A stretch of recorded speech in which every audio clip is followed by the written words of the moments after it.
से बताते हैं, जहां धमदाहा थाना के ढोकवा मोड़ अंडी टोला में जमीन विवाद को लेकर आदिवासियों के दो गुटों में झड़प हो गई।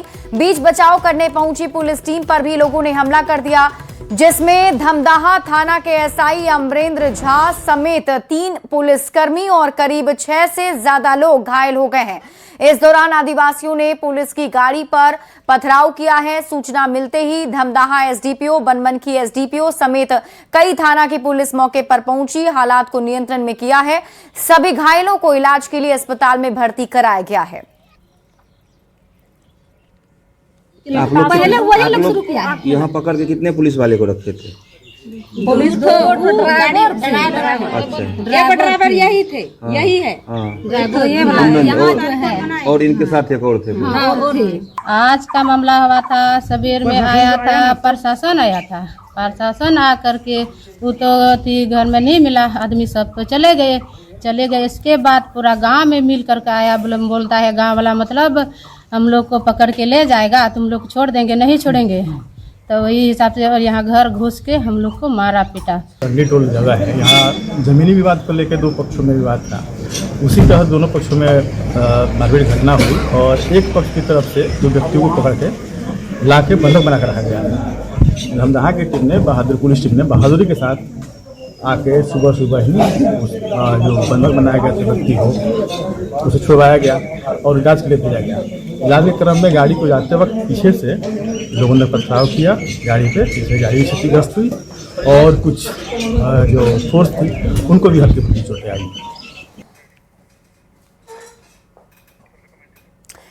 तो यहाँ पर देखिए, ग्रामीणों और पुलिस के बीच में झड़प की खबर है। दरअसल बताया जा रहा है कि पुलिस की टीम मौके पर पहुंची थी, जहां धमदाहा के ढोकवा मोड़ अंडी टोली के पास जो आदिवासी हैं उनकी तरफ से पुलिस पर पथराव शुरू कर दिया गया। बढ़ते आगे और बात अगली खबर की। आय से अधिक संपत्ति अर्जित करने के मामले में ग्रामीण विकास विभाग के एग्जीक्यूटिव इंजीनियर के घर ईओयू ने रेड की है। पटना और जमुई के 4 ठिकानों पर यह छापेमारी चल रही है। पटना के अपार्टमेंट से अभी तक 40 लाख रुपए कैश मिले हैं, लाखों के गहने भी बरामद हुए। वहीं जमुई आवास से 8 लाख कैश और कई कागजात और डायरी भी जब्त किया गया है। तो इस वक्त की बड़ी खबर आपको बता रहे हैं, भ्रष्ट इंजीनियर पर कार्रवाई हुई है। तस्वीरें आप देखिए, ये वो तस्वीर हम आपको दिखा रहे हैं जिसमें जब्ती की गई है। बताया जा रहा है ईओयू की टीम ने जब कार्रवाई की तो मौके से कैश के साथ साथ ज्वेलरी भी बरामद हुई है। देखिए कोऑपरेट कर दीजिए, चाबी पूछो ना।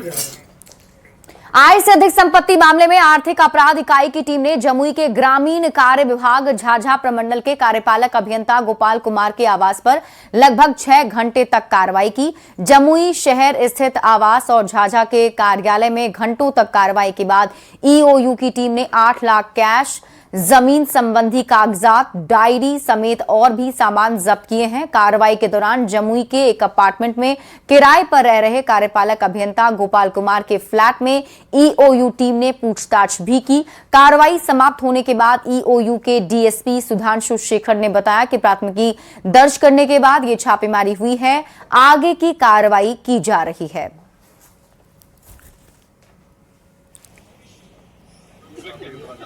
पटना में भी सिर्फ 2 जगह छापेमारी की गई है, जम्मू में भी जो करना है उनको करते हैं। तो सर कितना बरामद हुआ आपके? अब वो तो लेके गए हैं, वो तो नहीं होगा। सर कहा जा रहा था कि आप बड़े पैमाने पे कमीशन लेते थे, उसी सब का वजह है यही। अब ये तो करने की बात है, तो जो अब आएगा दिखाया जाएगा उसका। कोर्ट के आदेश से यहाँ तलाशी हुई, आर्थिक अपराध इकाई में कांड दर्ज हुआ। तलाशी के क्रम में उनके द्वारा इन्वेस्ट किए गए कागजात, बैंक अकाउंट, LIC वगैरह मिला और कई 60 लाख।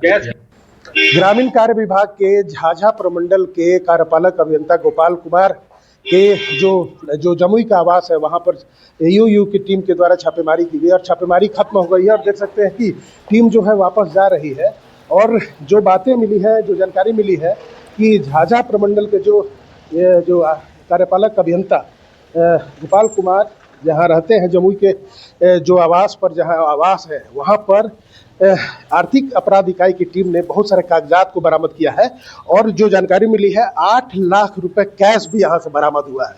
पटना के आवास पर भी कैश बरामद हुआ है।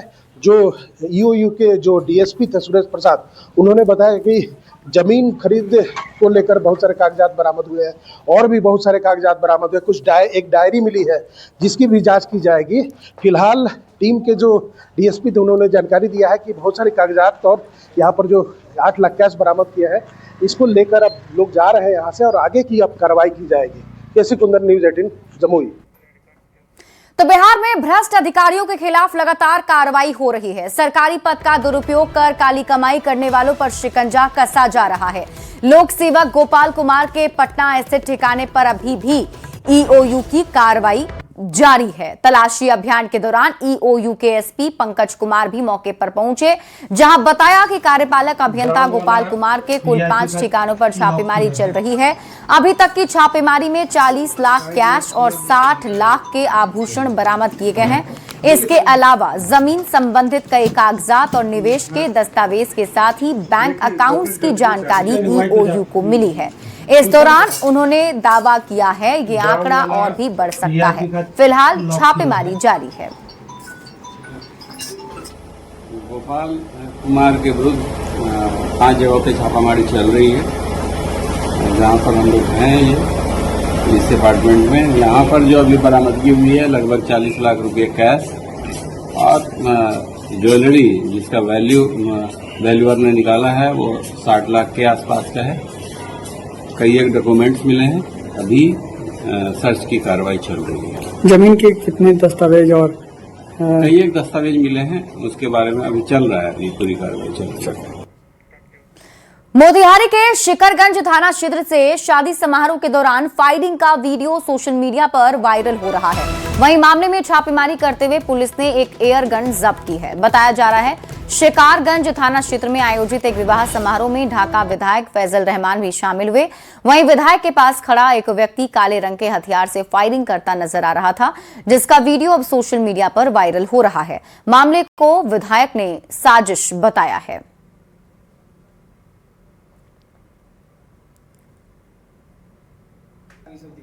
उसको भी खोलना ही पड़ेगा ना आपको, तो समझ में आएगा।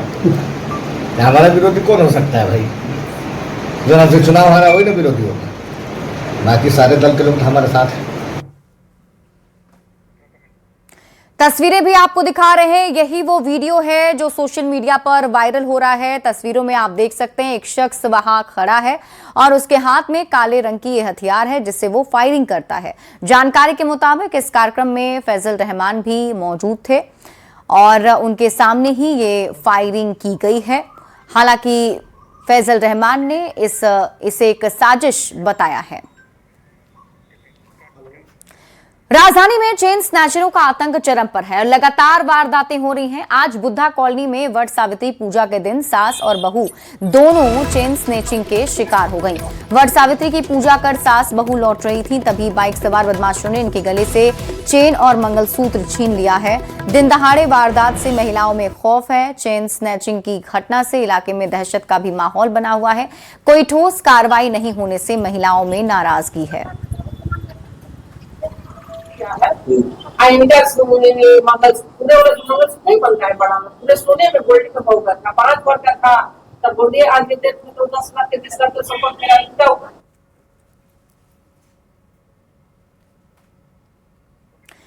तो आज वट सावित्री की पूजा करके वापस लौट रही महिलाओं से चेन स्नैचिंग हुआ है। अब ऐसे में कई सारे सवाल हैं जो उठ रहे हैं और न्यूज़ 18 ये सवाल पूछता है, स्नैचर गैंग पर शिकंजा क्यों नहीं कसा जा रहा है? सवाल ये कि दिन दहाड़े लूट, पुलिस क्यों चुप?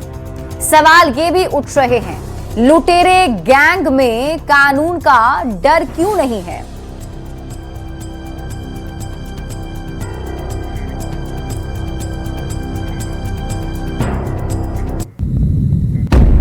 शेखपुरा के कसार थाना क्षेत्र में 5 साल के बच्चे के हत्याकांड का सनसनीखेज खुलासा हुआ है।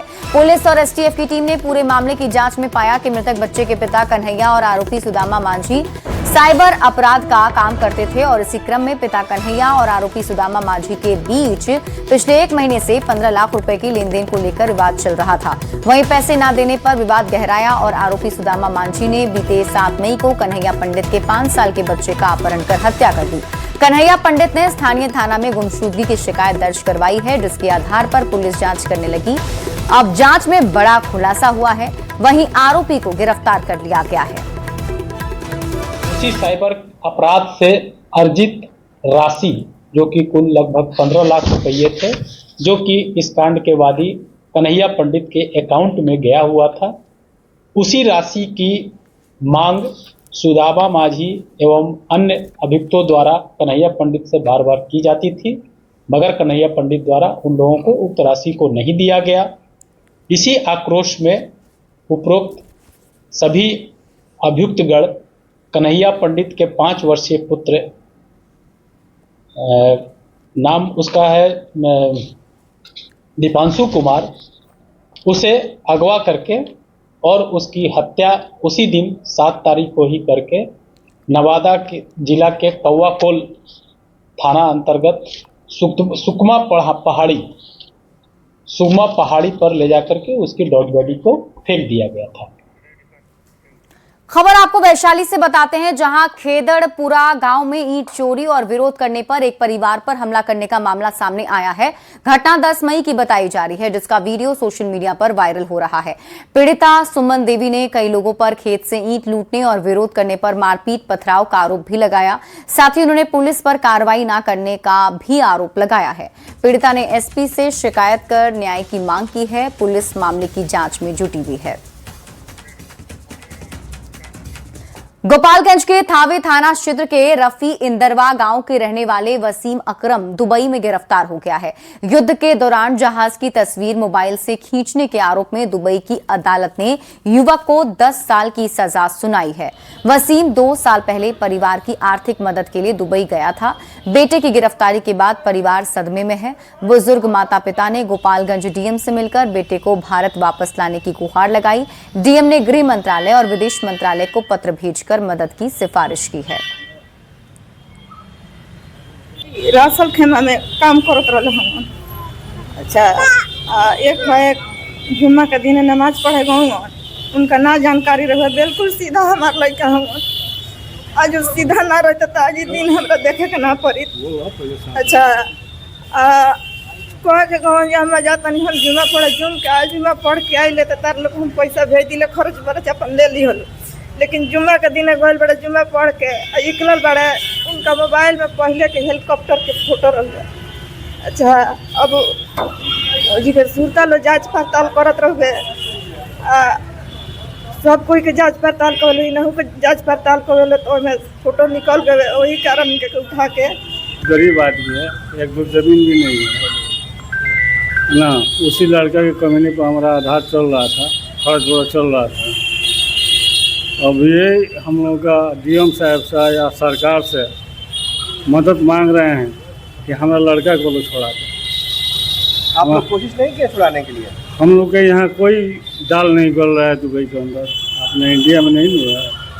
खबर बेगूसराय से है, जहां दबंगों की दबंगई का मामला सामने आया है। साहेबपुर कमाल थाना क्षेत्र के वार्ड नंबर 3 में हथियारबंद बदमाशों ने घर में घुसकर महिला समेत पूरे परिवार की बेरहमी से पिटाई कर दी। आरोप है बदमाशों ने मारपीट के दौरान घर में रखे करीब 9 लाख रुपए भी लूट लिए हैं। घटना का वीडियो भी सामने आया है। घायल महिला समेत 3 लोगों का इलाज निजी अस्पताल में चल रहा है।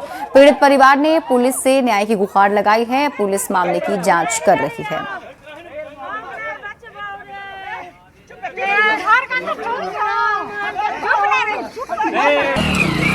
मार के नाम सुला दिया सबको। जो मेरी मम्मी अभी भर्ती है बेगूसराय में, एडमिट डॉक्टर के इलाज में अभी उपस्थित है। हमको बाहर निकलने की कुछ भी, हम बाहर निकलने के बाद हमको कुछ भी करवा सकता है। ये लोग दबंग आदमी, पैसे दे के हमको मरवा भी सकता है। ये हम थाना से करते हैं कि हमको मदद करे और इस पे जल्द से जल्द कार्रवाई करने की कृपा करे।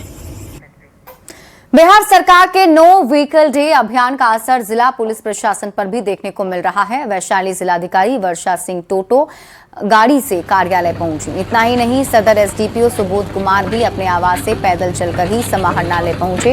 इसके अलावा जिले के सभी सरकारी कार्यालय में कार्यरत पदाधिकारी और कर्मियों ने भी नो व्हीकल डे पर गाड़ी का इस्तेमाल नहीं किया। कोई टोटो रिक्शा से पहुंचा तो कोई पैदल ही सरकारी कार्यालय और स्कूल पहुंचे। वहीं ई रिक्शा से समाहरणालय पहुंची डीएम वर्षा सिंह ने सप्ताह में एक दिन फ्यूल बचाने के लिए निजी वाहनों का इस्तेमाल कम करने की अपील की है।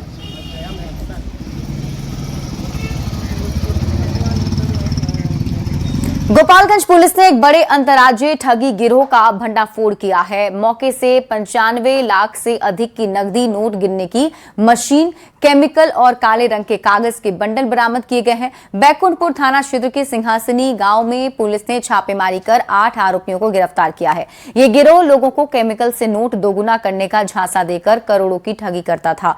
पुलिस अब इस गिरोह के अन्य नेटवर्क और शिकार हुए लोगों की तलाश में जुटी है।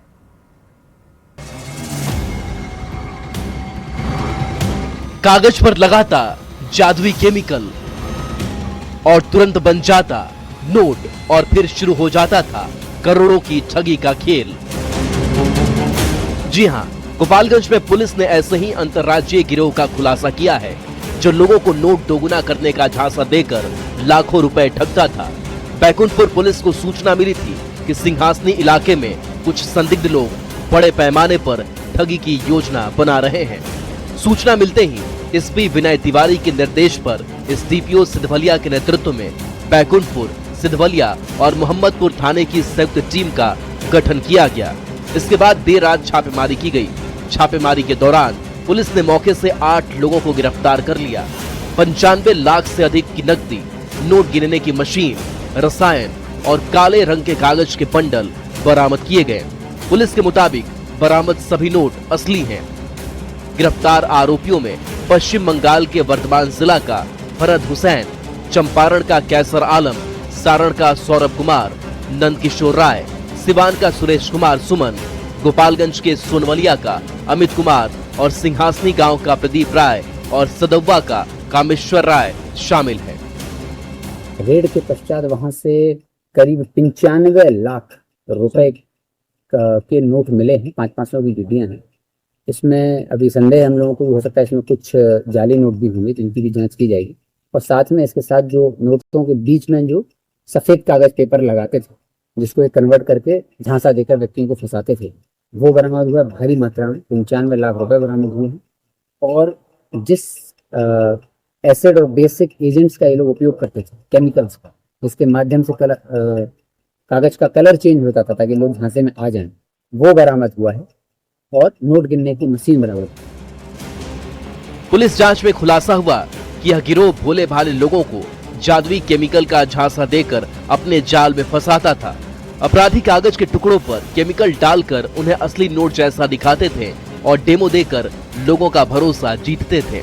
इसके बाद लोगों से मोटी रकम लेकर फरार हो जाते थे। शुरुआती जांच में इस गिरोह के तार दूसरे जिलों और राज्यों से भी जुड़े होने की आशंका जताई जा रही है। फिलहाल गिरफ्तार सभी आरोपियों के खिलाफ मामला दर्ज कर उन्हें न्यायिक हिरासत में जेल भेज दिया गया है। कुल 8 लोग उस कमरे में मौजूद थे। उन सब से पूछताछ हो रही है। उन सब से पूछताछ के बाद ये स्पष्ट हुआ कि ये जो गिरोह है ये पश्चिम बंगाल के वर्धमानपुर से रिलेटेड है। और वहाँ का रहने वाला फरहद जो है वो आया हुआ था बैकुंठपुर में।